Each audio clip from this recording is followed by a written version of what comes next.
I nderuar kryetar, të nderuar kolegë, të dashur qytetar. Sot, në një seancë që I drejtohet qytetarëve që ne përfaqësojmë, unë mund kisha zgjedhur të flisja për shumë çështje të cilat presin adresim në komunitetin që përfaqësoj. Por sot kam zgjedhur të flas me një tjetër zë. Kam zgjedhur të flas me zërin e nënave dhe prindërve të fëmijëve me aftësi të kufizuar. Zërin e atyre që mbajnë peshën më të madhe dhe më të heshtur që mund mbajë një familje. Sot do të flas për Kelin, për Rudin, për Rinën dhe shumë të tjerë si ata. Fëmijë dhe të rinj që me praninë e tyre të mësojnë më shumë se sa themi me fjalë. Më kujtohet një letër e profesor Edmond Tupes drejtuar djalit të tij Gesit, ku ai ndër të tjera I shkruante: "Më fal që s'jam I pavdekshëm."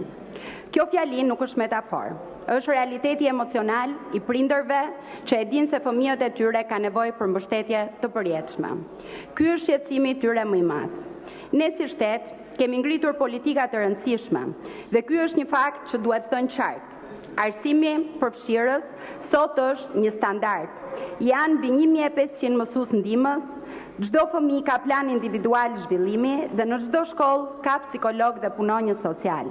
Një realitet që pak vite më parë mungonte thuajse plotësisht.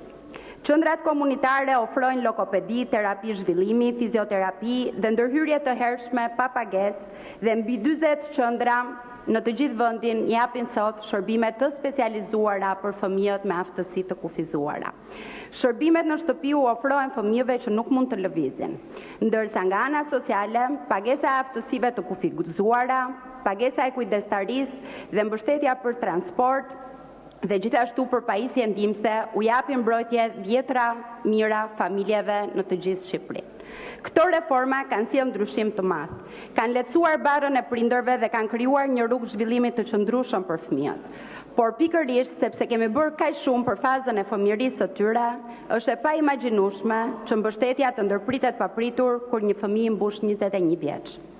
E nëse kësaj I shtojmë edhe faktin e dhimbshëm se ka prindër që nuk janë më, apo që nuk mund të mbajnë më peshën e kujdesit, atëherë pyetja bëhet akoma më e rëndë. Kush do të kujdeset për këta të rinj kur prindrit e tyre të mos jenë më? Europa ka modele shumë të qarta dhe të suksesshme. Vende si Suedia, Gjermania, Franca, Italia prej vitesh trajtojnë këto kategori me politika moderne dhe humane. Ata garantojnë një test të mbështetur në komunitet, apartamente të pavarura me asistencë 24/7, shtëpi të vogla rezidenciale me stafe profesionistësh dhe programe tranzicioni që vazhdojnë mbi moshën 25 vjeç, duke ju siguruar që askush të mos mbetet vetëm. Dhe pikërisht se këto modele funksionojnë, se këto vende e kanë vërtetuar se kujdesi I përhershëm dhe mbështetja integruar janë rruga e duhur, edhe ne duhet të ndërtojmë një qasje të re kombëtare që e shkëput mbrojtjen në një kufi moshe dhe nuk e lë askënd pa një perspektivë të qartë mbas moshës 21 vjeç. Ne duhet të garantojmë që të rinjt me aftësi të kufizuara të kenë mundësi të jetojnë pranë komunitetit dhe jo të izoluar, të kenë shtëpi të vogla me kujdes profesional, të kenë mbështetje të përhershme sociale, terapeutike dhe të kenë akses në programe që I ndihmojnë të zhvillohen, të punësohen dhe të jenë pjesë e shoqërisë. Kjo kategori nuk ka luksin të presë dhe prindrit e tyre nuk kanë luksin të shpresojnë se dikush do të kujdeset për ata kur të mos jenë më. Ata kanë të drejtë të dinë sot se fëmijët e tyre do të kenë një stret të sigurt, një shërbim të qëndrueshëm dhe një shtet që nuk I lë vetëm. Prandaj ne duhet të ngrejmë një model të ri kujdesi afatgjat. Duhet të hartojmë një kuadër ligjor dhe institucional që e shndron këtë mbështetje. Ta përfundoj fjalën. Dhe jo në një zgjidhje rastësore, sepse një shoqëri matet edhe nga mënyra se si I trajtojnë ata që nuk kanë mundësi të flasin për veten. Këta të rinj kanë të drejtë të mos mbeten vetëm dhe ne si kuvend kemi detyrimin moral dhe institucional t'ju garantojmë këtë.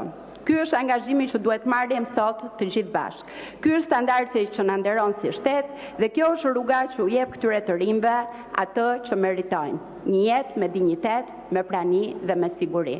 Faleminderit. Faleminderit.